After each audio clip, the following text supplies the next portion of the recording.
Okay, so I'm going to now begin painting the rear part of the ship using the colors that I showed before. And what I did was I also masked off the sections here, because in the manual, as a matter of fact, here it is, you'll see that this section here is the same color as this. So I masked it off on both sides. And like I mentioned before, these are stuck outside, and I'm going to, avoid painting these because I'm going to paint the tan after this dries. Now, before I began mixing the paint, I realized, you know what? Maybe this paint was not suitable for this. It's close, but it was not meant to be blue. Maybe it's not meant to be a charcoal color. I wasn't comfortable. But fortunately for me, I had time, and I decided to head on over to the one place where I know I can get this paint. That was at Gundam Planet. So I went to Gundam Planet and picked up number 333. This is referred to as extra dark sea gray. Now, seeing this on the manual here,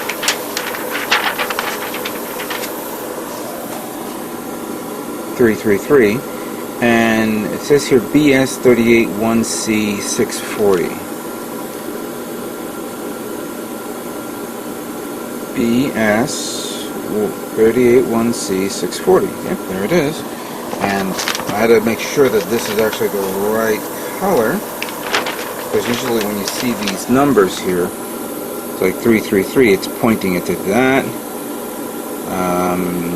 It's pointing into this section here, obviously. Number 28 is the one that's in there. What's 28? I'll look at it in a moment. Alright, so I've already mixed it up in my airbrush. Let's see how it looks.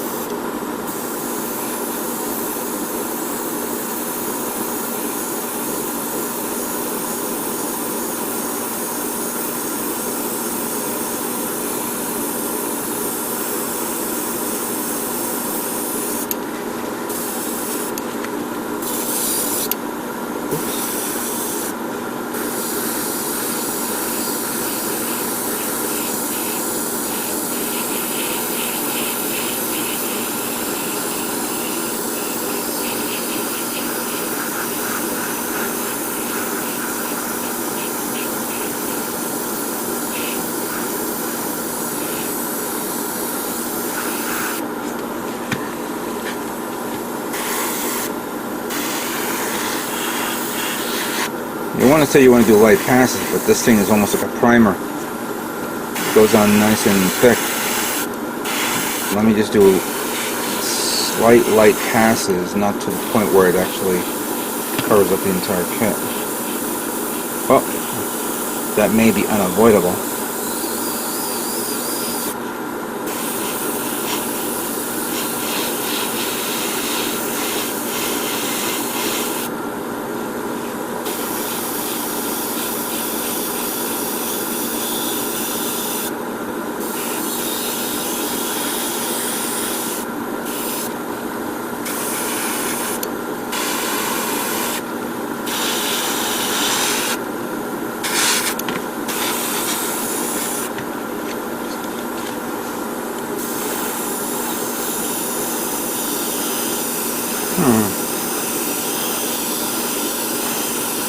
Is my eyes deceive me? Is this charcoal as well? Just a different type of charcoal that's called a different color?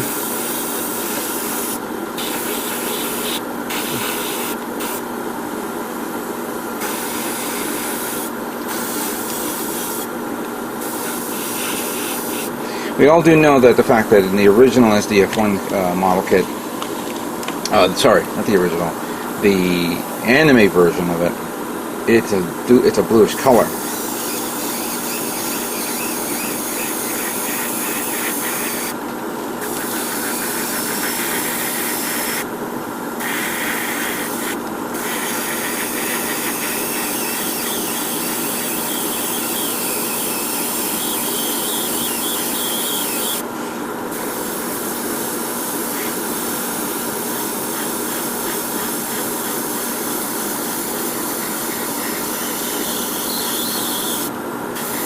I'll leave it the way it is for now, and then I'll give it another pass in a moment.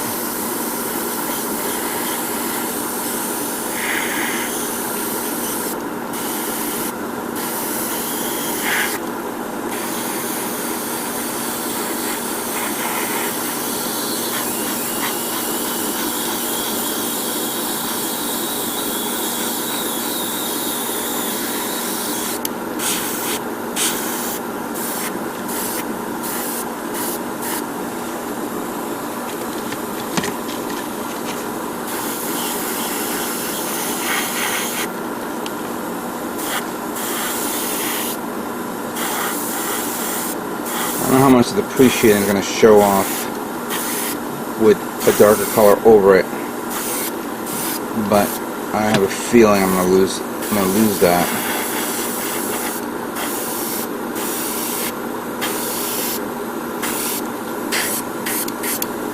And the fact that this is a little difficult to do it from the inside.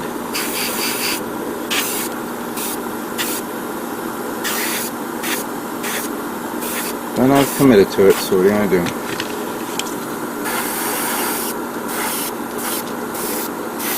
Huh. Not what I was expecting. Not what I was expecting at all. You know, this reminds me of, I don't know which company, maybe the same company who does this paint, where they specifically made paint for the model kit that came out. As an example, like like the Yamato, whether it's a 1/1000 scale or 1/500 scale, they actually mix the paint specifically for the below the ship, you know, the bottom part of the ship, the upper part of the ship. So you had paint specifically for that kit. I wonder if they did the same thing for this as well.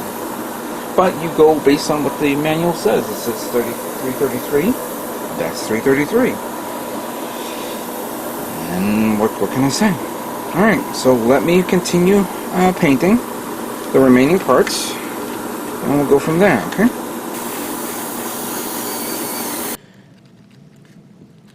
Alright, so I'm wiping off the remaining paint that went on the LED lights. And what I did, and I did it off camera, was I painted this part, metallic gunmetal. As you can see there, that one I gotta fix. And so I'm doing a test fit on this one to see how it looks. Looks good. I haven't painted this yet. This is going to be in a moment.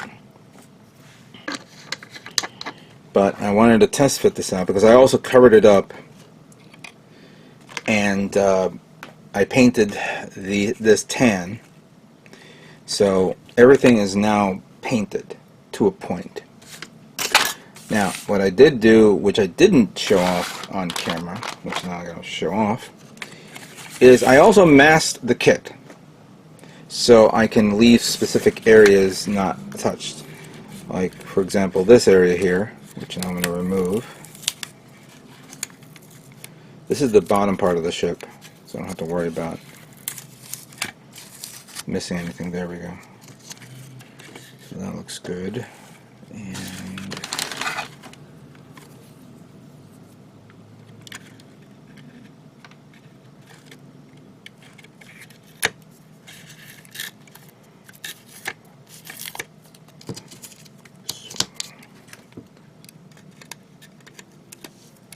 I hate masking. Alright, so this part is done. And I'm going to flip it about. Now, I also removed a section of this because, actually I gotta find a place where I can peel this without damaging it. There we go.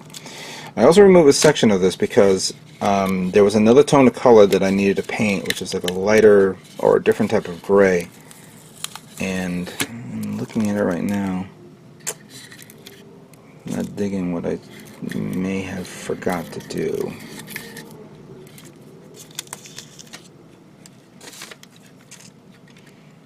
Come on, let's move.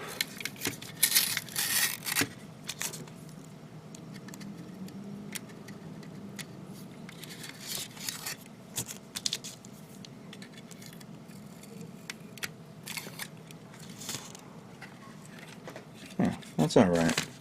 That actually came out pretty good. Yeah, masking this was easy. But then I began masking this to cover up all this.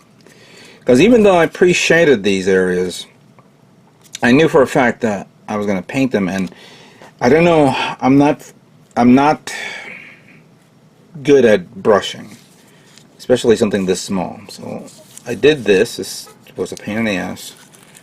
Let's see how it looks.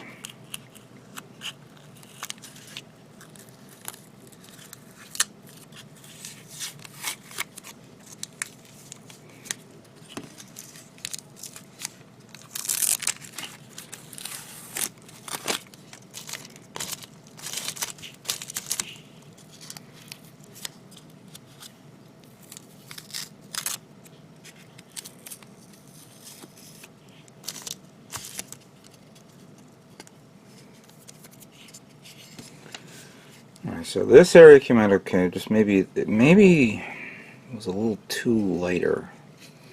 I should have done it a little darker.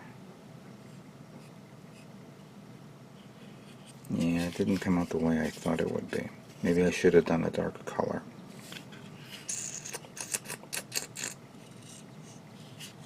I mean, you do see the pattern there, but there's some of the wash, some of the pre-shading is bleeding in areas which I'm not too comfortable with. Oh, that one I gotta paint in a moment. Let me check this one out.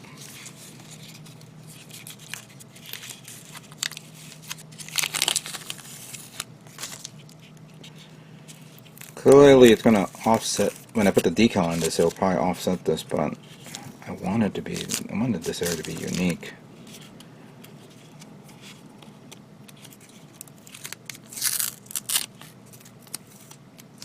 It has that weird faraway grime look to it, but I don't know.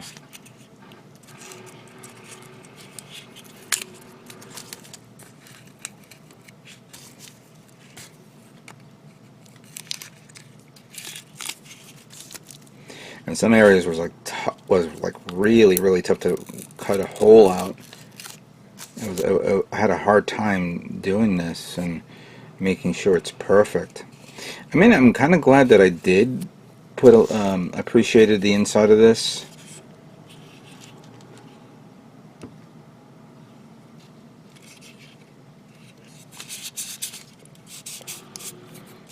Plus, it doesn't have a smooth feel to it. Alright, I think I'm okay with that part. The last part is this, which I did cover up specific areas and painted.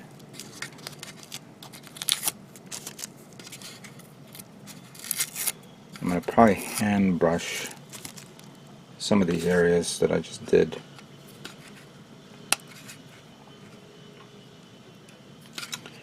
Come on. Don't be a pain in the ass.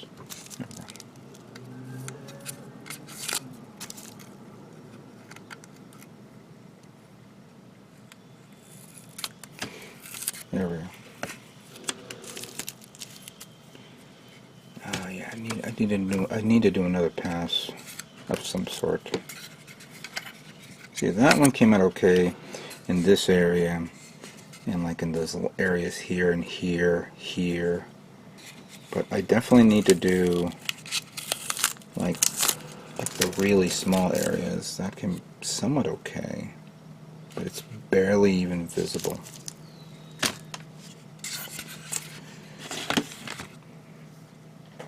Alright. It's alright. Okay. So let me clean this up a bit. Oh, the last thing I did was also I painted all these white. I'm gonna paint them, you know, this has to be hand painted. This cannot be airbrushed, unfortunately. But I'm going to begin assembling this kit, getting it all done. And of course I have to finish painting off the thrusters, which is quick. Also, this which I got to paint the bottom part red. I got this in the mail. This little battery pack for AAA batteries, excuse me, which can be connected, as you can see, and it has its own built-in switch. I'm gonna it fits perfectly here, but I'm gonna get a Velcro strap, glue it on that, so I can, once I put the batteries on, I'll take the Velcro off to take the batteries out, and then put it back on again, and just turn it on and off. No reason for me to use. I was going to use this, but I believe 2 AA batteries should be sufficient to power this ship. So, give me a moment while I do that.